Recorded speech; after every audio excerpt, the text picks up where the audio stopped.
I come out here on Sunday morning and I speak without notes and I talk effortlessly and I quote dates and I tell history and I recite poetry and I do all these weird things and you go, wow, he's so smart. See, what you don't know is how much time, the hours, no, the days that goes into presenting this. And you say, well, okay, all right, maybe you spent a lot of time in preparation, but your memory is unbelievable. Oh, really? Do you know anything about my memory? Do you have any idea how short my memory is? You know this entire message today that I'm doing without notes? I won't remember any of it tomorrow. Do you know what else I won't remember tomorrow? My alarm code for the building.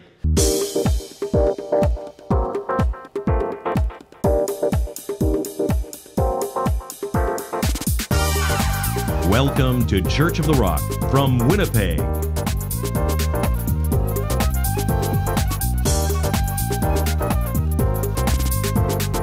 Stay tuned to this week's thought-provoking message from Pastor Mark Hughes. You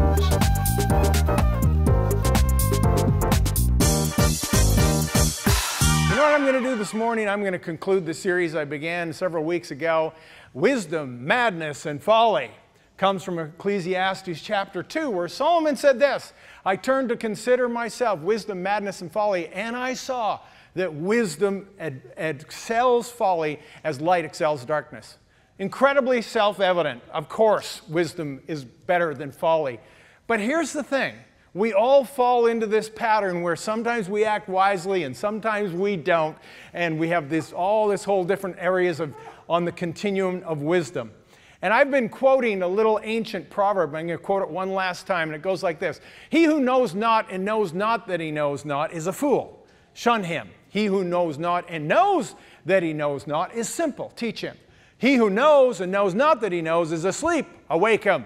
And he who knows and knows that he knows is a wise man. Follow him. And one of the things we've been looking at in this series is that we all have times and areas of our life that we struggle in and maybe aren't as wise as we think we are. In fact, I think most of the time, most of us aren't near as smart as we think we are if we're really, really honest with ourselves. Let me tell you a story about that. There's this wealthy gentleman gets a knock on the door one day from the neighbor kid, young man, and the neighbor wants to do some odd jobs to make some money. So this man says, I'll tell you what, I'll pay you $50 to paint the porch. And he says, sure, I'll do it. And so he says, okay, the green paint's in the garage, go for it. So he goes in the house and he tells his wife, he says, I just talked the neighbor kid into painting the porch for $50. That thing wraps around the whole house. He's going to be out there for 3 days. An hour later, there's a knock on the door. Young man says, well, I'm all done. He says, what do you mean you're all done? He says, yep, not all done. Not only that, I had paint left over, so I gave it 2 coats. And he says, by the way, it's not a porch, it's a Ferrari. Didn't see that one coming, did you? All right, we are in Proverbs chapter 8, and I'll tell you why we're there. We've been looking at, in the last session of this series on wisdom, we've been looking at the 7 pillars of wisdom. Now in Proverbs chapter 9, verse 1, the writer says this, that wisdom has built her house, she has hewn out her 7 pillars. And so then I was showing you that these 7 pillars actually are listed in chapter 8. So we're going to go read them again, starting at verse 12. And as we're going through, just please take note of which they are, and maybe I'll count them as we go through. Verse 12, I, wisdom, dwell with prudence, to find out knowledge and discretion. The fear of the Lord is to hate evil, pride and arrogance, and the evil way, and the perverse mouth I hate. Counsel is mine, and sound wisdom. I am understanding, and I have strength. So there is listed the 7 pillars of wisdom. What I've done is I've done a little mock-up on the screen here for you, if you look up at this, just to sort of help us kind of frame all this. And so we built this house, and what you see is the 7 pillars of wisdom, and the fear of the Lord, which was mentioned in this passage, is the foundation, because the scripture says that the fear of the Lord is the beginning of wisdom. And so everything starts with there. Without the fear of the Lord, we don't have any level of wisdom. And then we have these 7 pillars named actually not just here, but in many places: prudence, knowledge, discretion, counsel, sound wisdom, understanding, and strength.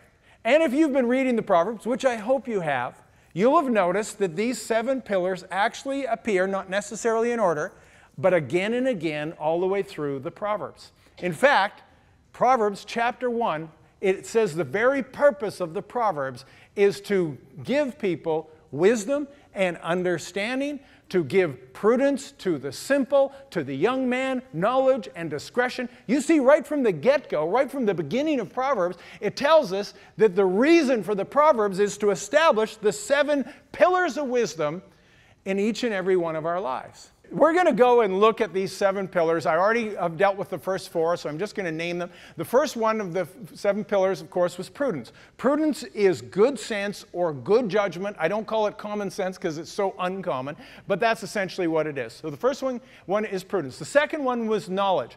Knowledge, of course, is just having information, having knowledge about something. We know what that is. But we're not talking about the knowledge of this world. What we're talking about is the knowledge of God and the things of God.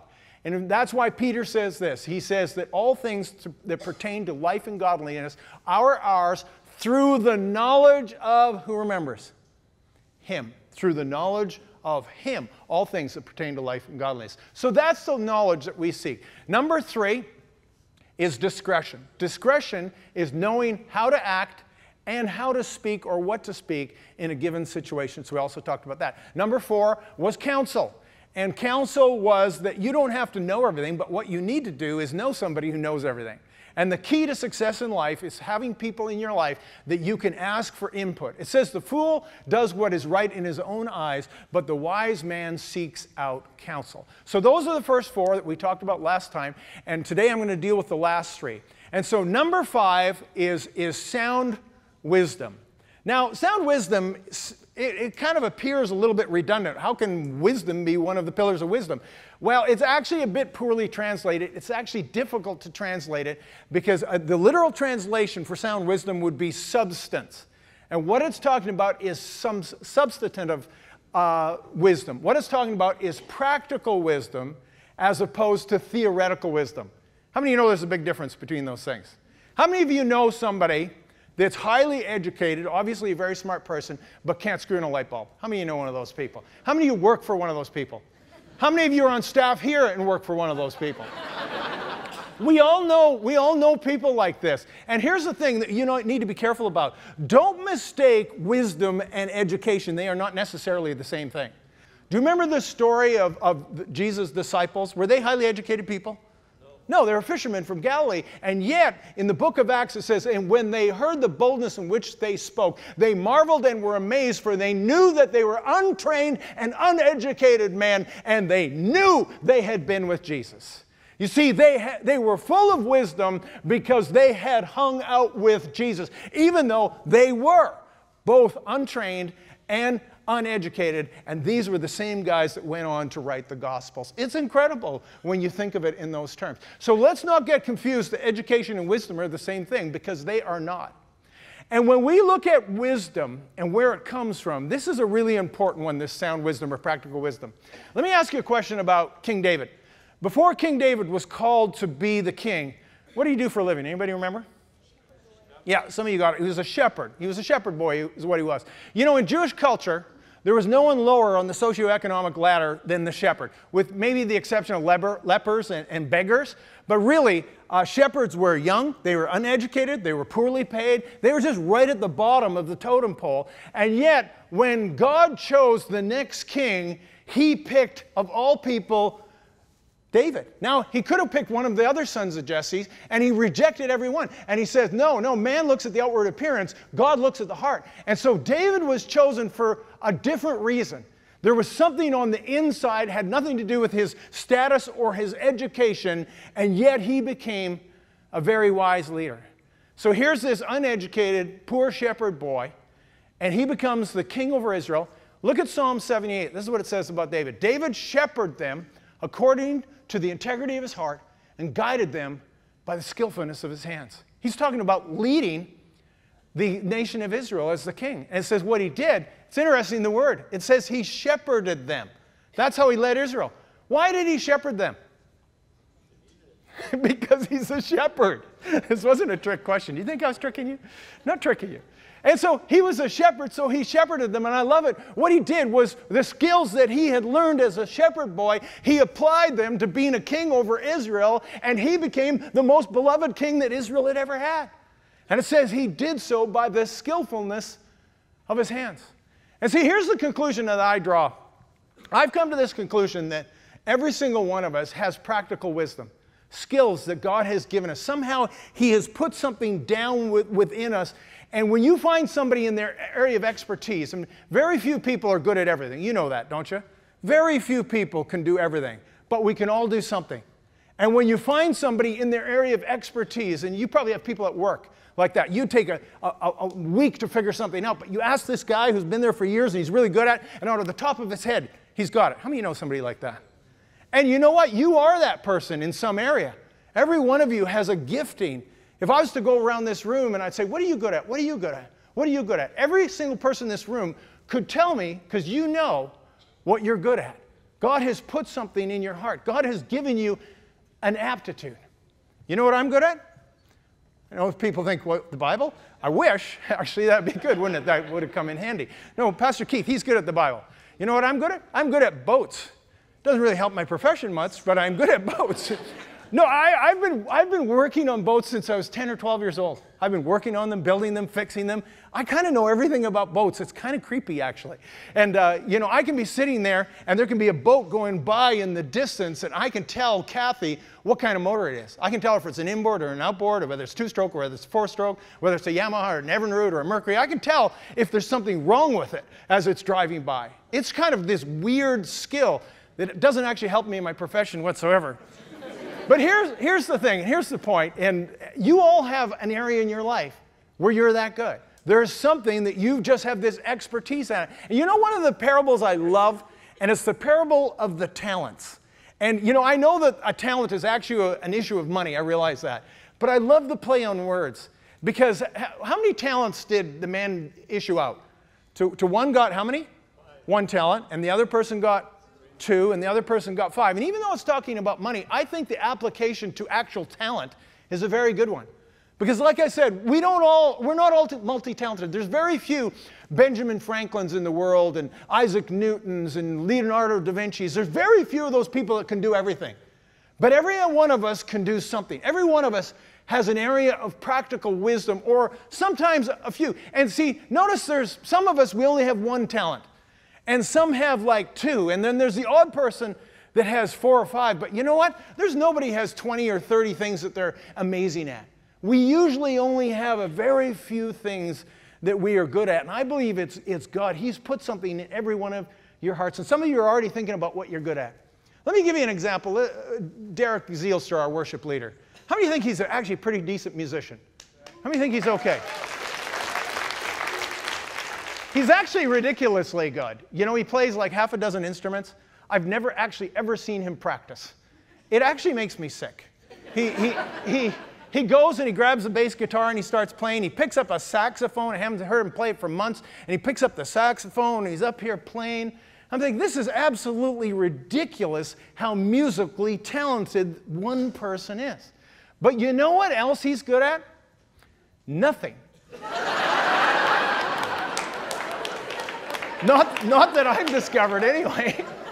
Actually, I shouldn't say that. He's fairly entertaining to have around the office. He amuses the staff. And so when he's not doing music, we pay him for that. But you know, here God gave him this one unique, incredible gifting in the area of music. And I love it. In God's sense of humor, he counterbalanced that extraordinary ability with a disability.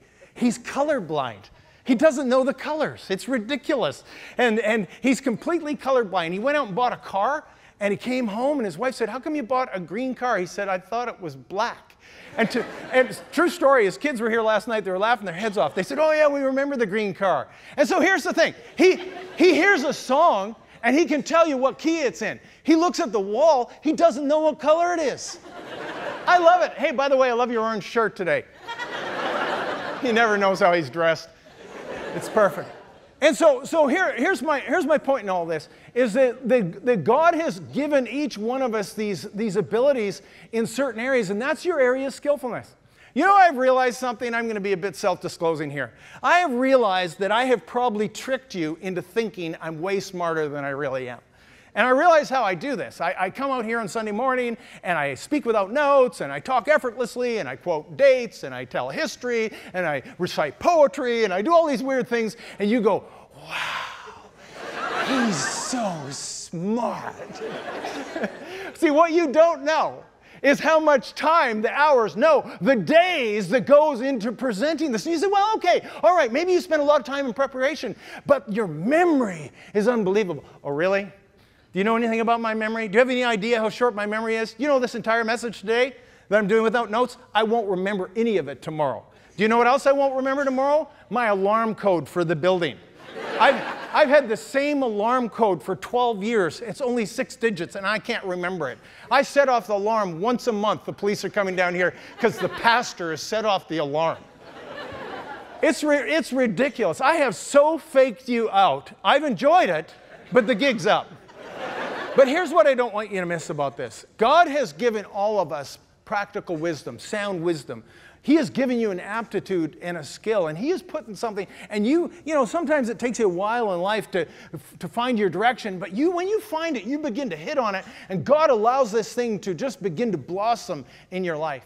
And here's one of the mistakes we make. We go and we do like gift assessments and aptitude tests and these sort of things, and they rate them, let's say, on a scale of 1 to 10. And so the thing you're really good at, maybe it comes out as an 8 out of 10. You're 8 out of 10 on that.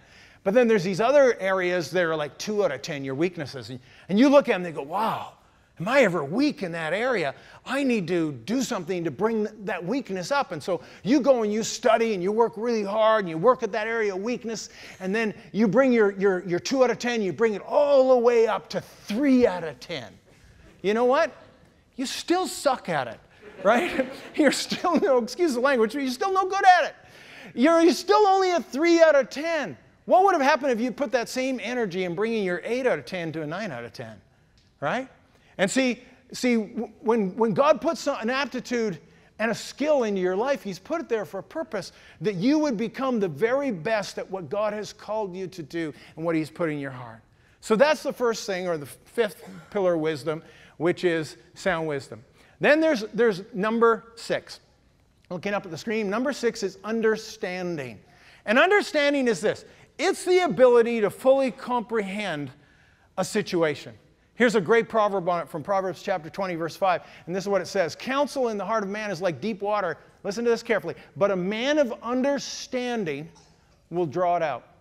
You know what that means? It means that understanding usually doesn't come in a second. It's not something that's intuitive. You don't just look at something and all of a sudden you get it. It's usually something that you have to look beneath the surface.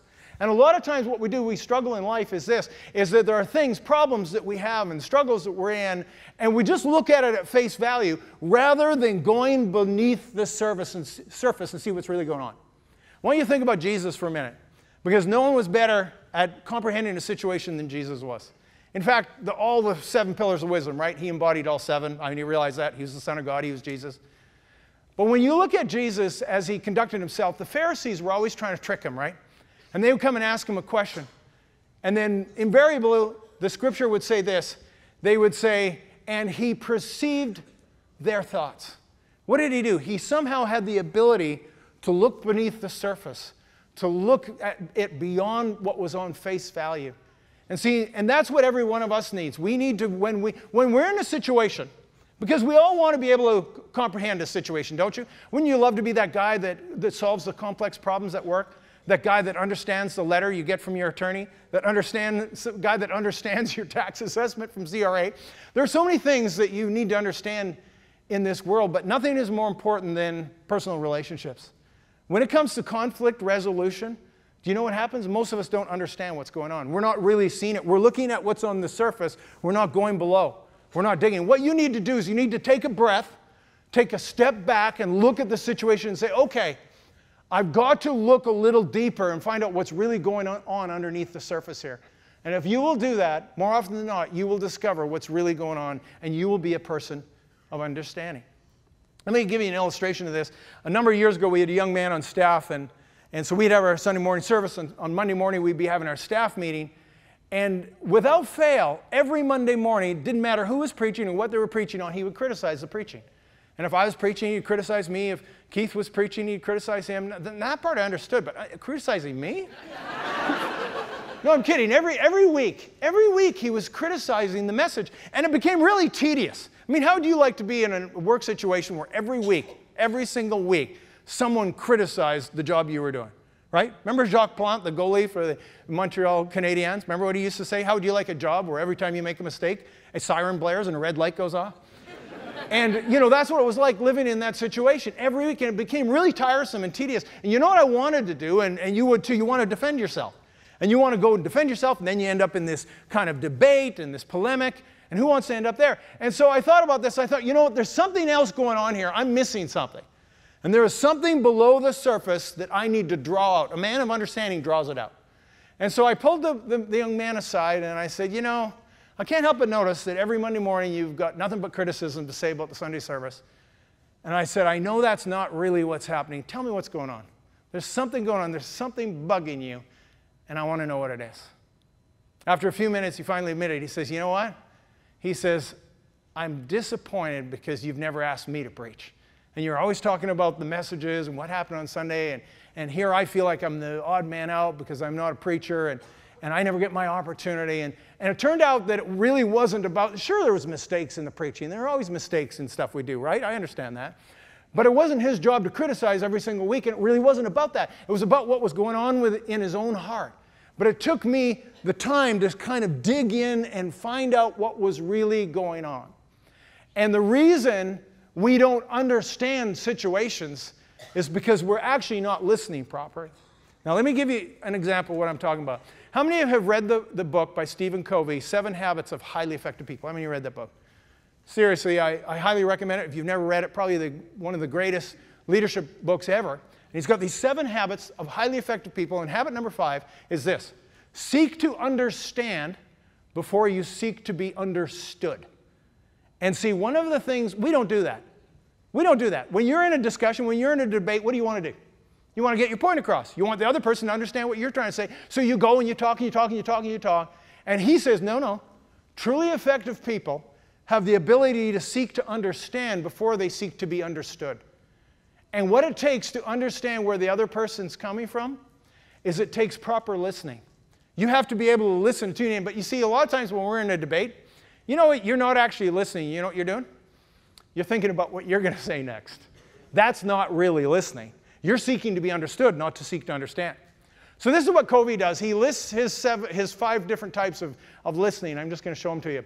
He says the first type is called ignoring, which is not really listening at all. Men, most of you know how to do that. Then there's pretending. That's humming along while not really following. Some of you are doing that right now. You're going, yeah, come on, get on with the message, Pastor Mark. Then there's number 3, selective hearing, hearing what you want to hear. Actually, that's most of our default, isn't it? When we're in a conversation, we really only listen to what we want to hear, and that's really what we do. Then there's number 4, which is good, but not quite there, and it is attentive listening, paying attention to the words. But then there's this one, emphatic listening. Emphatic listening is intending to understand what the other is trying to communicate. Okay, it's not only following along with what they're saying, but what are they trying to actually get across? To seek to be understood. And see, if we're going to be people of understanding, we can't just go through life doing all the talking, never listening. We need to become emphatic listeners where we are able to listen carefully and understand what the other person is trying to communicate. Habit number 5 is what? It was sound wisdom. Habit number 6 is understanding. And the last and the final pillar of wisdom is this: it's strength. Now, what's sort of fascinating about this is this doesn't seem like it should be on the list. Why is strength on the list of the components or aspects of wisdom? Well, let me tell you something. It's not talking about external or outward strength, is it? Why would that be wisdom? And it's not talking about the kind of strength that, like Samson had, for example. Samson was the strongest man that ever lived. He had this incredible strength. But what it's actually talking about is inner strength. And inner strength is always more important than outer strength. And Samson's a good study in this because Samson had all the outer strength in the world, but he lacked inner strength. I mean, here was a man who was easily offended. Here was a man who was prone to sin. Here was a man who was a sucker for a pretty girl in a skirt. And at the end of his day, think about this story for a moment. At the end of Samson's day, what was actually the thing that brought him down? Was it because he lost his outer strength, or was it because he compromised his inner strength? See, it was really the lack or loss of his inner strength that actually brought him down in the first place. Contrast that with King David. Before he was king, he went into battle against Goliath. Was this any kind of matchup? I mean, Goliath, 9 feet 9 inches tall. This huge warrior from his youth. And David, remember, he was the runt of the litter. He was the scrawny little shepherd boy, and he goes up against Goliath. He is not going to defeat him without her strength, right? And so he goes into him with inner strength. In fact, he says that. He says, you come to me with javelin and spear and sword, but I come to you in the name of the Lord of the hosts of the armies of God. And so he says, I'm coming to you with a different armor on. And that's why when it came actually to the armor, think about this for a minute. Talk about the inner strength of wisdom. Why didn't he wear armor? Why did he go into that battle without armor? Anybody remember? It didn't fit. It was too big. Why didn't he take a sword? Probably couldn't have lifted it. And besides, he's going to lose in a battle with a sword with this giant. And so what did he take instead? Instead of the sword, what did he take? Stones. Why did he take stones? What was his skill? Who remembers his skill? Sling. He knew how to use a sling. He didn't know how to use a sword, but he knew how to use a sling. So in the strength of wisdom, he used what he knew how to use, was the sling. So he takes the sling, he takes stones. He took 5 stones. What was the wisdom of that? Why did he take 5 stones? Goliath, somebody said it, Goliath had 4 brothers. That's confidence, my friends. Hey, let's see, 5 giants, I need 5 stones. I'm good to go. And then he planted this stone right into the forehead. Why did he hit him in the forehead? Because he was covered in armor everywhere else, and he had his visor up, and that was the vulnerable place. And so, in fact, David defeats him with the strength of wisdom, inner strength, the strength of spirit, not with the external strength. You see, you know, when you're raising your children, I know when we raised our children, we always told them the most important thing in life is not outer strength. You know how kids, when they're little, you know, hey, my dad's bigger than your dad. My dad can beat up your dad. My grandmother could beat up your grandmother. And, you know, and it's all about external strength. And we always told our kids, if you want to succeed in life, what you're really going to need in the heat of battle is you're going to need inner strength. And inner strength is always more important than outer strength. Any NFL fans in the room? NFL fans, few NFL fans, you'll know this because this is a new word in the dictionary, and it's the word Tebowing. Do you know what Tebowing is? Yeah, the NFL fans know what Tebowing is. Let me show you the picture. Here's Tim Tebow, and this picture has been seen hundreds and hundreds of times because every game, going in and going out, that Tim Tebow went onto the field, he would bow down and pray to his God. And he would bow down like this, and he's been mocked for this, and the late-night comedians have shredded him on this. And you know what? He's just one of these guys that's unapologetic about his faith, and when he comes onto the field, he just kneels down, and he prays before he goes out on the field. So much so that it's now got a name in the dictionary, Tebowing. And so, you know, when you look at that picture with people say, well, I guess he's praying to win. You know what? Most people, most of his critics, don't actually know what he prays when he does that. When he bows down, let me tell you what he says. He says, dear Jesus, I need your help, and I ask you to work through me. And then he says this, whatever happens, win or lose, I pray for the strength to honor you. He prays for the strength to honor God in whatever he does. And you know, whether you're a fan of Tim Tebow's or not, on the field or off the field, let's remember this was the guy that won the Heisman Trophy in 2007. He's been cut by 3 teams. He was cut by the Broncos, he was cut by the Jets, he was cut by the Patriots. The last 2 seasons he didn't even play. But he's been picked up again by the Philadelphia Eagles, and he's going to play again this year. And you know why? Because he's got a determination of spirit. He's got an inner strength of spirit that surpasses the outward skill and the outward talent that this man might have. And I'd be proud to have any son that would bow down before thousands and hundreds of thousands of people and say, my faith is more important than anything else. We all have need of inner strength. Wisdom has built her house. She has hewn out her 7 pillars. These pillars of wisdom, you know what they're for? They're for you. God wants to give you the pillars of wisdom so that you might succeed in life. Church of the Rock has services every Sunday at 1397 Buffalo Place, and we invite you to join us when you're in the Winnipeg area. If you'd like a booklet to help you understand more about God's gift of forgiveness and reconciliation through Jesus Christ, please contact us, and we'd be happy to send you a free copy of the Book of Hope. Visit our website at www.churchoftherock.ca. Thank you for watching, and God bless you.